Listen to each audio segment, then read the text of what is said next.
I'm Aaron Sagers, and this is Talking Strange.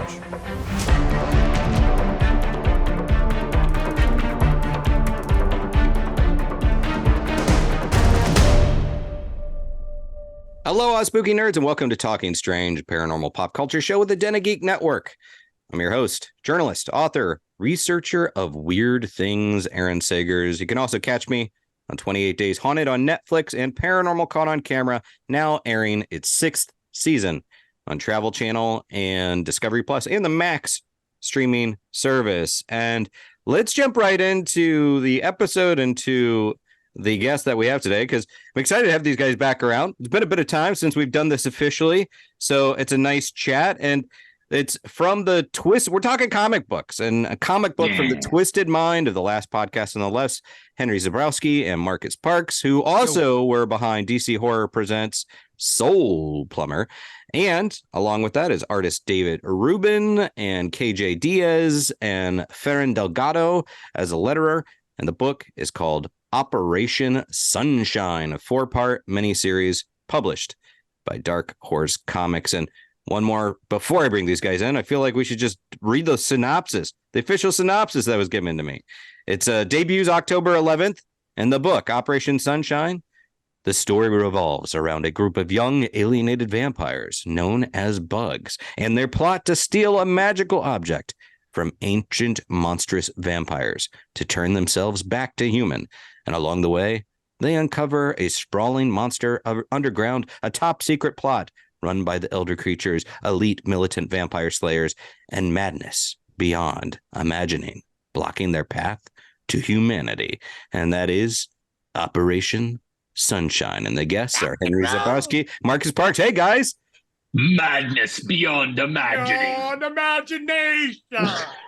Man, honestly, it's cool to hear them say it like that. Yeah. Yeah, it's a 2-4 issue miniseries. So we're gonna come back. So it's like you see the first 4, and then there's gonna be another 4 that like complete the story. But this is like a thing that so Marcus and I, when we started writing comic books together, we started working on Soul Plumber. Mm-hmm. That was Marcus's main idea. Yeah, that was my baby. That was his baby. I don't know if you noticed, but the lead character in Soul Plumber was remarkably similar to Marcus. That was an accident. I did not ask John McCrae to draw the main character as me, but I wanted to do like a big dumb gonzo story, like in the style of like Frank Henenlotter, where it's just go, go, go all the time. Gross shit, weird shit, violent shit, like a little bit of John Waters thrown in there. Oh, yeah. Just a bunch of crazy shit all thrown at the wall. And it was our first comic. And, you know, we had no fucking clue what we were doing. So something that was a little more in the vein of like what we've been used to doing together for so long, which more gonzo shit, which is more like crazy shit going towards the wall. Like we wanted to more, you know, have something in the vein of what we were already used to. But like Operation Sunshine, this is Henry's baby, and it's definitely different. It's a different tone, without a doubt. It's really, we're doing it together because I just added, with Soul Plumber was like adding like my own sketch groups kind of vibe. Like from back in the day, I was in a sketch group called Murder Fist, and adding that super, what I view as it's like splatter comedy is kind of what we brought to this comic book. But with Operation Sunshine, this was like, it started really as like these characters kind of just like showed up to me. And I've never had that before. I've heard writers talk about that, and I always thought, honestly, that they were full of shit. You know, I mean, like, red, you know, and then all of a sudden, enough time had spent, like, writing and reading comic books, different other stuff, like, exploring around, and that, like, all of a sudden, this main character, Hex, like, popped up in front of me. I was walking down the street one day, and I just, like, kind of had this idea about, like, you know, with vampires, they're always, like, intergenerational money. They're always like fucking, they're rich as hell. They always got land, they're landed. They got castles. They're always like counts, or like that side of it. Or like, you know, now in the Blade universe, you kind of have that other side where it's like, you know, they're kind of more, but they're still kind of like these crazy over the top, like most of the time they always look like millionaires. And I started thinking about like, well, what happens? Like, because I was thinking about myself, because if you live long enough, you run out of fucking money, right? Like that's going to be the worst part of when we live to 200. It's something I liked about this character Hex right off the bat, because I've always thought, like, same as you, that a lot of the vampires we see are either sort of the Nosferatu type and overly monstrous, or they're definitely super wealthy. But there's got to be bad vampires out there that are just that don't have the life skills or afterlife skills to like invest and make cash and set it aside and really are prepped for. I mean, I'm honestly not even prepped for 50 years on this life, and I'm not there yet. much less like 350 years like Hex. We're screwed. And honestly, if you're living in America, no matter whether you're a supernatural creature or not, you're going to probably have to pay rent. You know what I mean? You're going to have to figure out a way to live. And so I saw a kid on the street. There's something happening, like it connected. And all of a sudden, it was like a street kid. Mm-hmm. And I was like thinking about, like, what if there was a way to sort of insert this idea that there are classes in this world, that there's vampires and there are classes of vampires. And then I began this idea was like, what is being a vampire? Like, what is it to be turned into a vampire? And they sort of look like it's kind of like a bloodborne illness in many ways, which is not a unique thought in the world of vampires.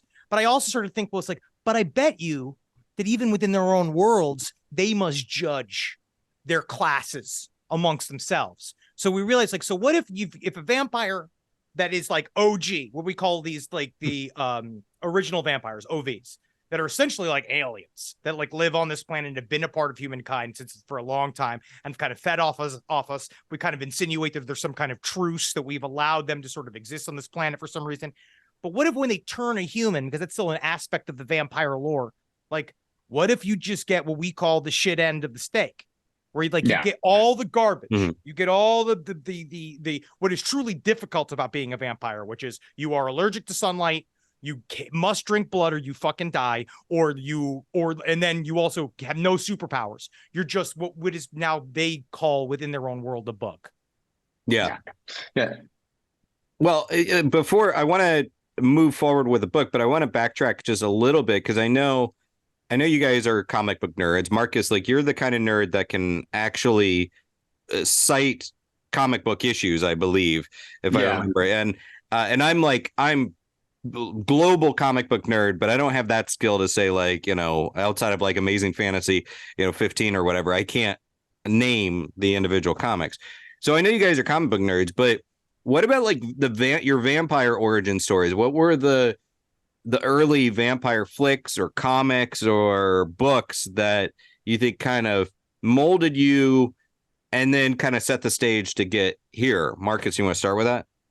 Yeah, sure. I mean, the first vampire movie I really remembered loving was From Dusk Till Dawn. And I don't know if that really like plays into it a whole lot, but it does sort of play into the idea of there being these like dangerous hives of vampires, that aren't necessarily like known. They're just kind of off the grid, because we definitely get into the book of like how do vampires survive like off the grid? And I love the idea of, like, From Dusk Till Dawn, like, the first half is incredible. Second half, Harvey Keitel werewolf isn't like the best choice. But I like it. I know you like we've had arguments about like Harvey Keitel vampire. But the idea that, there are these like vampire traps, like these honey traps, where they pull in people that otherwise, aren't necessarily, on the radar, and just slaughter them. Like not after that, like there's just a slaughter. But that was for me like the very first like vampire book that I really read, and of course the first vampire movie that I really loved. But of course, like I don't know if you can see over here, like I've got a framed poster of Preacher on the wall. Like Preacher is my favorite series like ever. Like when it comes to comic books, it's one of my favorite pieces of media ever. It was of course a big influence on Soul Plumber and the sort of gonzo like violent humor in that book. But yeah, Cassidy's such an amazing character as far as like being like a regular, like a vampire like a regular dude who's kind of a coward, who is not a good person, just happens to be a vampire. Like not all of them, like Henry said, not all of them are going to be Lestat. No. Not all of them are going to be like, Dracula. Like sometimes it's going to be a shitty dude and he's going to do shitty things with his powers, with the things that he has. And that for me, like like Cassidy's like my number one vampire. See, my thing is I've always loved from afar, right? I'm a Phantom of the Opera head. I love all vampires. I think my favorite probably vampire of all time is Nosferatu, just because, and it's the fucking the Werner Herzog. Nosferatu. I love that movie. But this whole book really, I was like, number one, I was like, well, if we try to create unique vampire lore, we're not going to. There's so much vampire content everywhere. You know what I mean? There's so much people talking about vampires. So I was like, that's not really what it was. It was like, it was the movie Near Dark. Somewhere around, like, I want to say it was like 2 years ago. It had just gotten back on Shudder. Like, I forgot. I feel like it didn't have distribution for a while. Like, I couldn't find it anywhere. Like, it was I think, because I believe they had like just released it to DVD. Yeah, it was one of those flicks that amongst horror fans, people knew it, but it seemed like it maybe didn't entirely fade from the public consciousness, but it kind of went underground for a bit.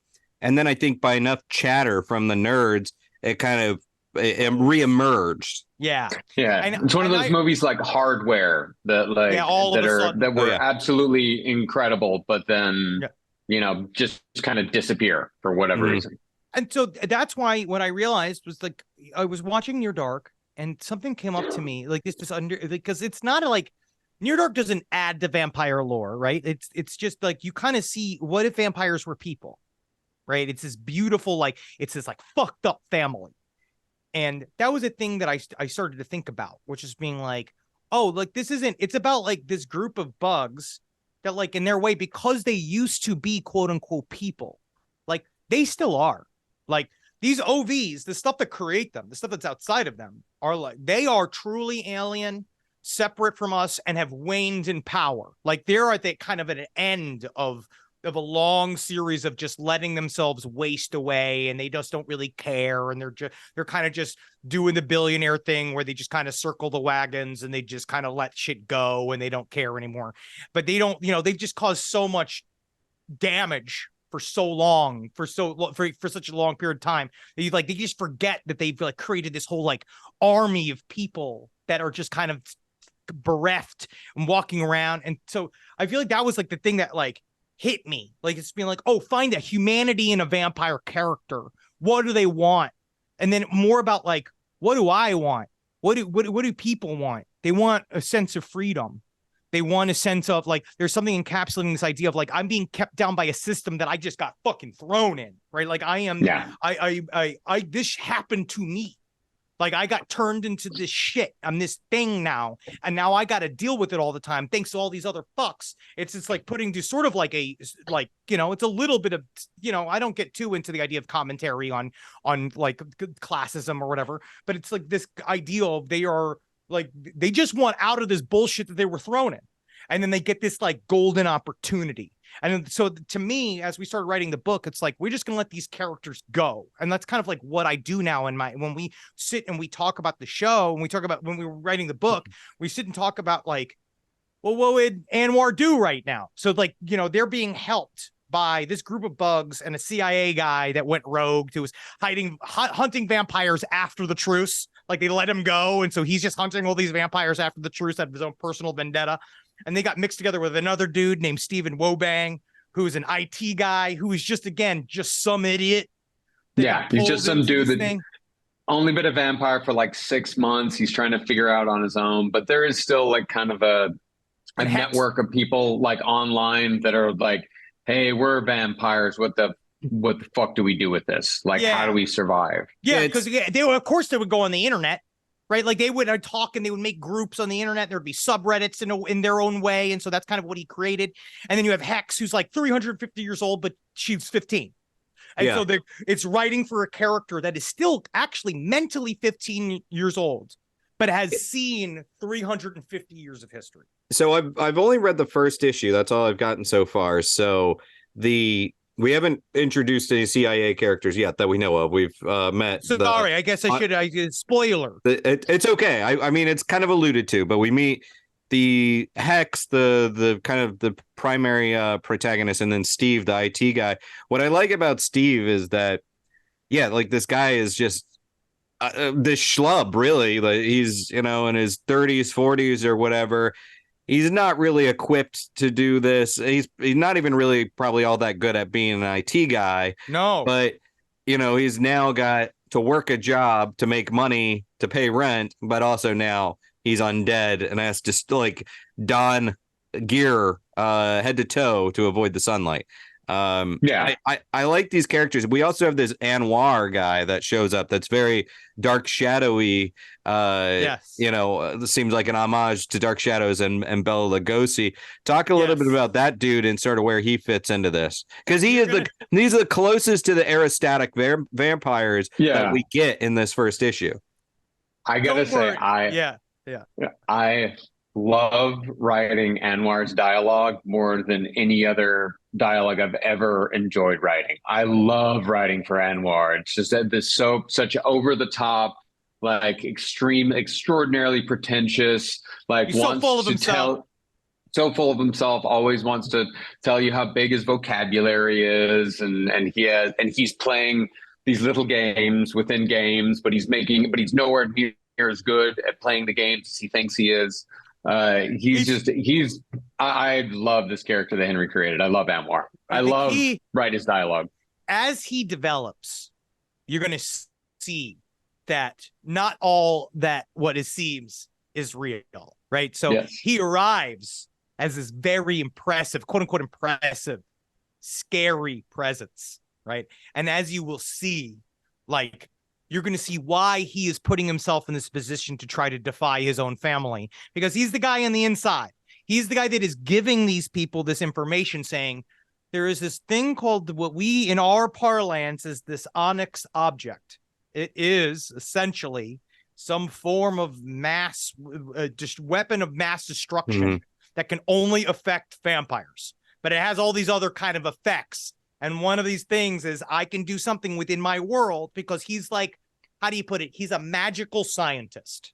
In the world of OVs, they kind of have more of a connection to sort of like the creative matters of the planet. And some of them have more, some people, they go in different directions. But like Anwar Gobin is a student of his own history. He's a student of OV history, and so has developed his skills over time, but he's also in way over his fucking head. And he's kind of somewhere I can kind of position him. It's like, because that's when it starts to kick into the heist, where he's going to give them the thing, being like, okay, the key here is that y'all got to steal this thing to keep me out of it, because then you're going to give it to me and I'm going to flip this whole thing on its head.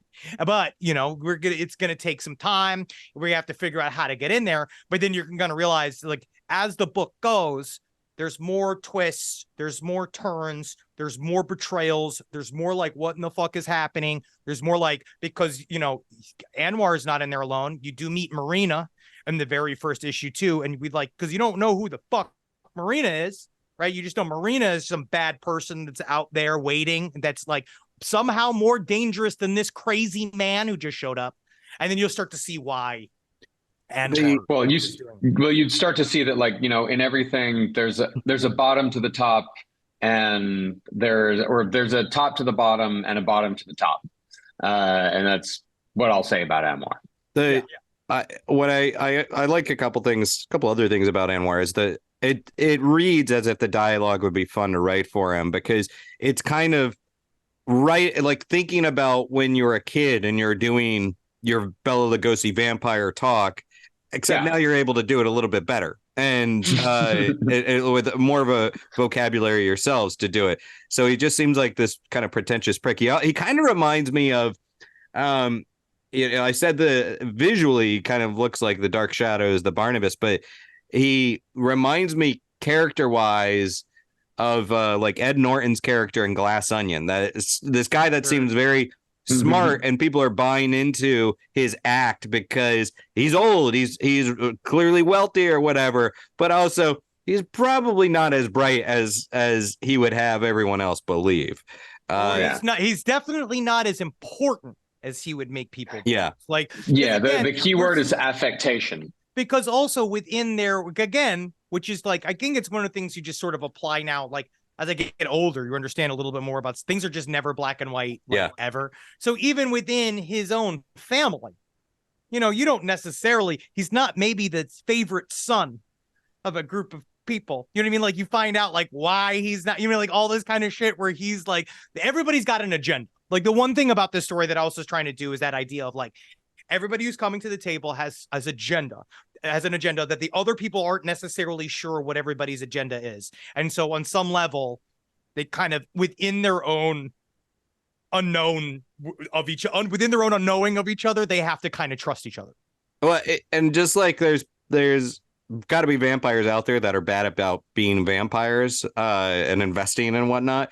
There's got to be sort of the idiot cousin of every vampire clan. That, I mean, he might try to portray himself as a glam kind of rock star or whatever to the mortal world, but everybody's like, this dumbass, like, God, like we can't give him a task.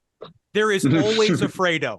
There is always a Fredo, and we'll find. I don't want to reveal too much because that was the thing about the first book is that the first issue. It's like I'm excited people to read the first issue, but I hope that it's like you got to hang on because it's gonna just like what we're doing is it's going to unfold in that because like a heist movie because that was also the second half of this. It's like all right, now we got characters on a heist.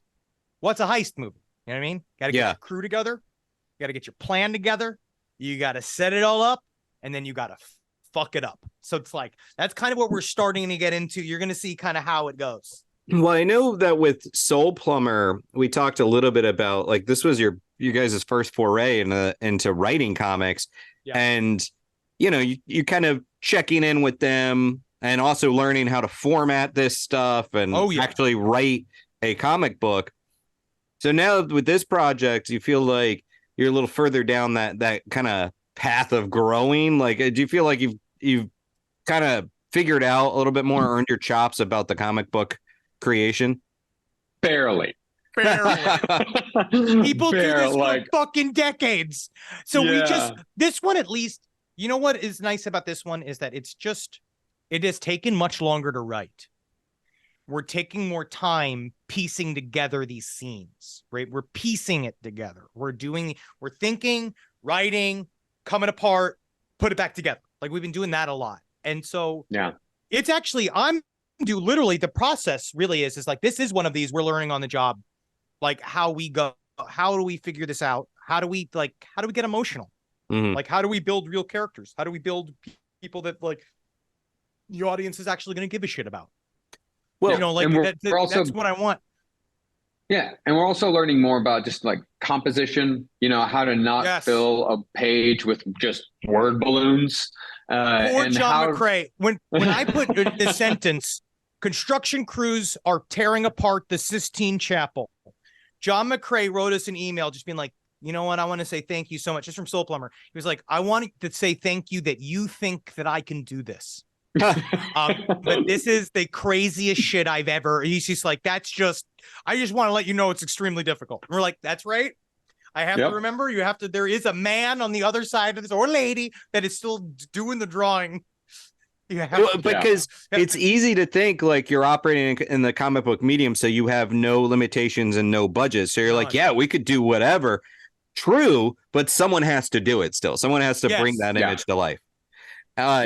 With Soul Plumber, also like it was, I would not call it fan service, but it's certainly there was meat in there that fed the Last Podcast army, you know, the audience of Last Podcast. So with this one was sort of the mission to say, okay, so look, we did that.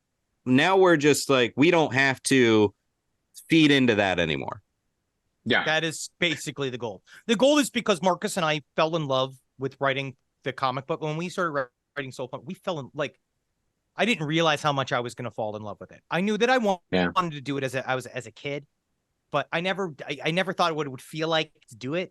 And then when you write something and you watch it come out and you see kind of it, we're like, oh no, this is something we really want to do. Yeah. And so now it's like, okay, let's do this so it can kind of live in other places. So it can live outside of the show. It can live our show. It can live and we're going to do more and more of that. That is now in terms of writing comic books, our goal now is to sort of do more just because again, absolutely love it. It's a fun playground. Like it's such a fun thing to play around with. But there is like you do throughout, like you get kind of these conspiracy theory vibes through Operation Sunshine. It seems like it pops up a little bit. Just the things we've learned, unfortunately, I can't pull them out. Yeah. So I feel like now it's like, how do we do it to help an original story versus talking about historical context? Yeah, because we also pulled in Soul Plumber, we pulled a ton of stuff from episodes. Like we pulled from certain stories, and we also pulled cult. We pulled the Love Will Win cult, which is one. Love is Love is One. The blue Love is One, the blue lady. Like that was the cult in Soul Plumber was obviously inspired by that woman and that entire cult.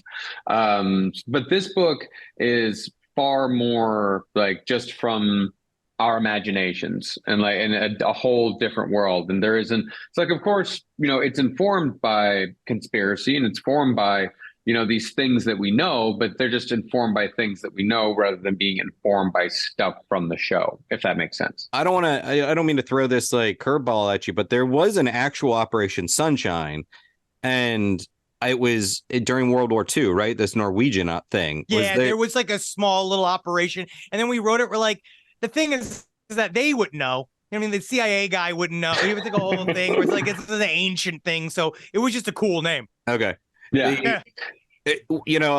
With all this weird shit that we do for our respective jobs, looked a lot into vampires, and there are people out there in the world that, and they might call them different things, but believe these vampiric forces are out there. In your research and doing the podcast and all that good stuff, I don't know, have you ever come across some sort of story where you're like, I don't know, maybe there are these strange creatures out there, whether they're nocturnal or not, that are almost vampiric in nature? Well, the thing is this story has been around a long time. Yeah. I feel like it's way more like, what we do in the shadows is doing it right, but the idea of like psychic vampires. Mm-hmm. I mean, like people that are like, that's real. That is real. That is very real. Very real. Whether they're supernatural beings or not, but they're truly people out there that are psychic vampires that gain energy from draining it from you. They just drain you. I've been caught at way too many parties in the midst of a conversation that you want to leave. You gotta go. You're too tired to like peel yourself away.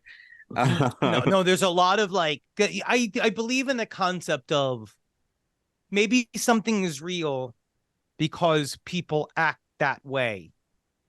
The idea of a vampire, the idea of somebody like, we did cover it on last podcast for, a long time ago, but it's, the idea that like people that, if you hadn't heard the story about Ed Gein, right. And then, let's say you extrapolate that 1,000 years from now, that's the story of a troll, right? Like an evil monster in the woods.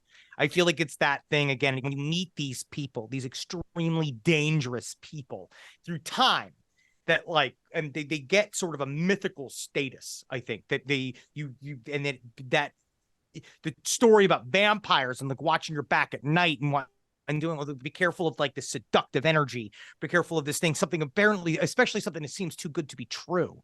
You're getting pulled into something that you don't understand. That's kind of like the main through line of vampires. That is very like, that's right on the money for serial killers. Yeah. And cultish serial killer. Yes. Yeah.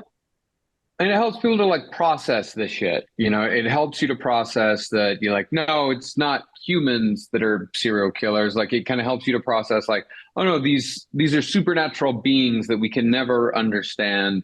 And anyway, these are kids' stories. Like these are stories for kids. I don't need to believe in vampires. These are things that we tell kids, and it sort of helps you to, I think helps people. It helped people in the past, way in the past, before media even existed, to process that monsters exist. But not real monsters, just fake Not ones real that monsters. we tell. Yeah, just fake. The monsters that we tell children are real, and we can tell ourselves that they're children's stories. Yeah, I mean, it makes it easier to deal with. I mean, when you look back on like the, werewolf murders and things like that, that it was just some really messed up guy. Well, it's easier to just say, well, that was a werewolf, kids. Not just a human that decided to start eating other humans. Because you never meet a werewolf, right? You'll never meet a werewolf, but they try to tell you to go or be afraid of the woods. That's always the thing. It's like, you're be afraid of the woods, be afraid of the unknown. And then they use these stories to tell you. But the problem is that it's always just some guy. Yeah, it's always just some guy. You don't even meet him. You don't even see him look like a monster, which is the traditional vampire. Well, you said, Henry, that like you didn't want to set out like by trying to add something to like the lore, because there's so much out there. It's probably been done before. But I don't know if it has been done before, but something that struck me as pretty unique about this that I like is that these OVs, these original vampires, really are these like almost like Lovecraftian H.R. Giger type of like ancient entities that they could be aliens, ancient aliens or whatever on the planet. Yeah, that's kind of like, I thought it would be cool as a way to do something that would be like that. I like that idea. I did think it was vaguely unique, but I don't know. You know what I mean? Like, I think so. I like the idea that they just have always been here. Yeah. And we like, because unfortunately, that probably is the last podcast thing that pops in there, because it's the idea of like, in many ways, it's an ape of the concept of reptilian. You're making like you're referencing being a reptilian, and you're saying like, okay, you're going to like, you are they've always been here. That's what they've always said. That's the thing, that they've been a part of our society. They've been living underground. And so, but the idea of like, at some point they like serve some kind of purpose, right? Like, or they came and they were some virus, and like maybe there was something else that came and knocked them down to size, and then they left. It's like, I also just like keeping things open, because then you also don't know what the whole history is going to revolve. Like, you don't know what it's going to like, you don't really like, and then also I don't have to explain everything. Yeah. Well, I mean, this idea that like there's always been something like going on underneath, like I love that idea. Like, there was just a comic book, like I think, I mean, not to just plug Dark Horse, but Dark Horse put it out. Like, it just came out like a couple of months ago, called All Eight Eyes. And it's a great book, and the art's incredible. But yeah, it's the idea. It's this very fun idea of like, New York City has always been full of gigantic spiders, and nobody's.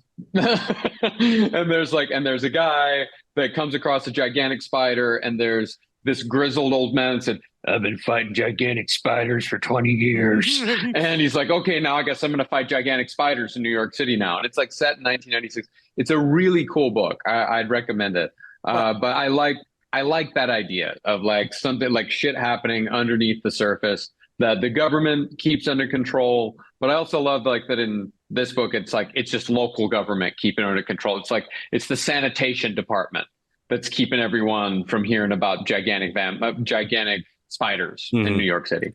Well, and that's actually, before we wrap up, I wanted to mention the setting for Operation Sunshine. We at least start in New York City, which I like, because look, I live in New York City, and I know LA gets a lot of vampire attention. New Orleans gets a ton of vampire attention. You might get some out in the Southwest, but aside from the odd, story, not a ton of vampire action in New York, even though this is a place where I think vampires could thrive. That's Marcus. Marcus was put, because I did want to put it in LA, and Marcus is like, no, New York. And I was like, yes, I'm down. Yeah. That was a deliberate thing of like, because at the time, I was still living in New York, and I'd always wanted to write like a New York story, even if it just starts in New York. But I'd always wanted to like write a New York story and set it in New York and set it in like actual locations, and make it where like they don't get from 82nd Street to Canal Street in 10 minutes. Like, but there's actual problems here, and like there's even like there's in the second issue, like there's a scene in the cloisters like right, north of the Bronx. And it's just, I just wanted to like, it was almost like right before I left New York City, like I wanted to do like one more, like little, like, see you later, guys. Yeah. And it was just also a cool idea to think that like New York, because New York City is also a place that's rife, where it's ripe for secrets.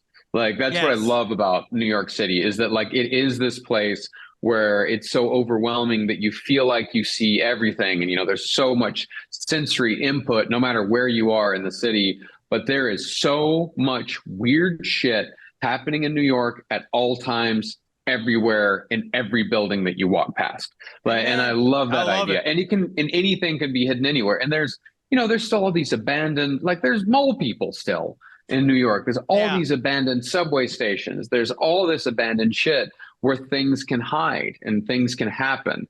And that to me, like New York was like such a cool place to say, like, to show that, like, yeah, of course, there's a vampire with a penthouse on 53rd and 5th. Like, yeah, like that's of where course. the way goes. I've honestly, I met that guy. It's New York. You know what I mean? If there was a place, like, it's one of those, it's kind of hacky, but it's real. Like if there was a place where a vampire could hang out loud in front of everybody and hide in plain sight, it's New York City. It's a place, and I can say this as someone that when I was driving back into the city today, I was gone for a while, and having to avert my gaze to avoid seeing someone defecating on the street. It's a city where the residents are trained to look away. Yes, so, brother, I'll tell you, it's no different in Los Angeles. Broadway Junction, where dreams are made of. Yeah. Exactly. Now we got to pay for that.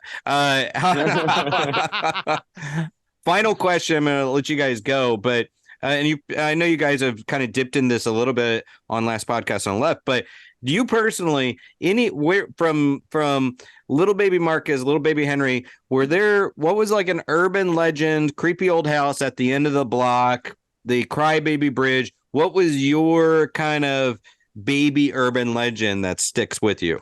Well, when I grew up in Queens in New York City. And obviously, I remember as a kid, we were all obsessed with like Bloody Mary. So we would do Bloody Mary and blah, blah, blah. But there was a time period when I was a very young boy. I'll always remember this. It's because there was a large influx of the Haitian community that had moved into like around our neighborhood. And with them, they brought a lot of voodoo and their practices. And I remember going to we had places, you go to a bodega and you kind of see behind them, they would have all of the sort of like all the accoutrement, they would be selling it openly. But I'll always remember when I was with my friend, I was in Forest Park in Queens, and we were like running around, and it came across a bunch of police lines. And we went under the police lines and we walked to a place that I saw 2 stumps that had been kind of laid down on either side. And it was this whole area that was just soaked in blood. Like I remember seeing it being this big patch of blood. And I remember running home and then my mom trying to sort of explain voodoo to me, right? Because they were getting, a lot of these communities were getting busted because of animal cruelty, doing these things out, or animal cruelty or just like unsafe treatment, what they would call unsafe treatment of animals, because they would use them in certain practices. And it was just like, I remember that is just blazing in my mind. I think it's partially just why I am who I am today, is just like just seeing stuff like that and just being like, it's everywhere. I was just playing basketball like right over there. And then this like ancient tradition is happening right here that like at first glance is scaring the shit out of me. Yeah. A bloodbath right near the basketball court. That'll hook you early. It'll hook you. Yeah. That'll do the trick. Yeah. Marcus. Yeah, I had 2, like, and they were both created by family members, very imaginative family members. The first was one that my grandfather told me about, was Gertrude the Witch. And he would go out, like I grew up in small town Texas. So there are abandoned houses everywhere. Like people just give up and they leave, like, fuck farming, fuck all this, I'm done. And they just abandon. So full of abandoned houses. And my grandfather had this one abandoned house that, he would say, like, that's where Gertrude lives. If you're bad, I'm going to send you to Gertrude. Gertrude's going to get you. But the thing is that like he went over the top with it. It got way too real for all the kids. So he had to kill Gertrude because we were all having nightmares. We were all fucked up about it. And so he took us out there and he pulled out a gun. He pulled out a 22 pistol and he's like, all right, kids. Like, I mean, he's like, fuck, he's really playing as like, kids, like, wish me luck. Like, I don't know if I'm going to come back. Like, if you just run for the house. If you could, if something happens. I have never heard this story. You've never heard this story? I thought I told you this story. No, he's like, got kids, like, just make sure that, you get back to your parents. And he like goes in the house, like, and he's doing a great job. And he just walks in the house and would just hear boom, boom, boom, boom, boom. Like, and he's of course just firing the gun into the ceiling. And then he comes running out like as fast as he can.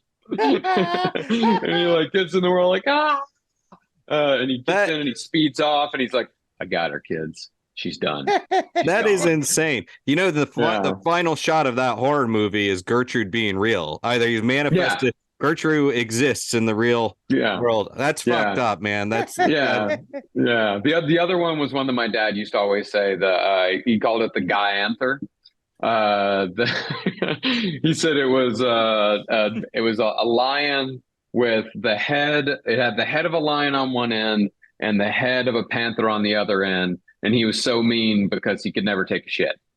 And you had to watch out for the guy anther when you went out to the into the pasture and the fields. So because he'd eat you if he got you.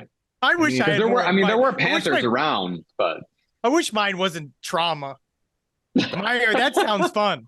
Yeah, at least At least with Guy Anther, it also teaches you empathy towards the constipated. Like it serves a purpose. No, that's what what taught me was the age 37. Taught me true respect for the constipated. But now I'm 39, feeling fine, buddy. I eat my colon blow every day. I'm on my probiotics. Colon blow. Colon blow.